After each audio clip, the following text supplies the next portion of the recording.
మన అందరికీ తెలుసు మన పొట్టలో యాసిడ్ ఉంటుంది అని. బట్ అది ఎంత పవర్ఫుల్లో, దానికి ఎంత శక్తి ఉందో మీకు ఈ వీడియోలో చెప్తాను.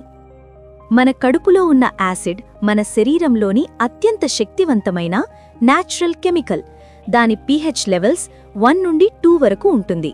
ఇది ఇంచుమించు మన బ్యాక్టీరియా యాసిడ్స్కి క్లోజ్ లెవెల్స్. ఈ యాసిడ్ ప్రోటీన్లను, బ్యాక్టీరియాను, మెటల్స్, అలాగే ఎంతో కఠినమైన ఆహారాన్ని కూడా కరిగించేస్తుంది. అయితే ఇది మన కడుపును ఈ యాసిడ్ ఎందుకు దెబ్బతీయదు? కారణం ఒక ప్రత్యేకమైన రక్షణ వ్యవస్థ. కడుపు లోపల మందమైన మ్యూకస్ లేయర్ ఉంటుంది. ఇది యాసిడ్ని న్యూట్రలైజ్ చేస్తుంది. ఇంకా ముఖ్యంగా పొట్ట లైనింగ్లోని ఉండే ఎపిథీలియల్ సెల్స్ అత్యంత వేగంగా యాసిడ్ డ్యామేజ్ జరిగితే వెంటనే రిపేర్ చేస్తాయి. ఈ ఎపిథీలియల్ సెల్స్ అయితే ప్రతి 2-3 రోజులకు కొత్తగా రిప్లేస్ అవుతాయి. ఈ క్విక్ సెల్ టర్నోవర్ కారణంగానే ఇంత శక్తివంతమైన యాసిడ్ మనలో ఉన్నా కూడా కడుపు సురక్షితంగా ఉంటుంది. ఇలాంటి మంచి సైన్స్ షార్ట్స్ డైలీ ఒకటి మీ ముందుకు తీసుకురావటానికి ట్రై చేస్తుంది మా channel. So please click on like and subscribe to support us.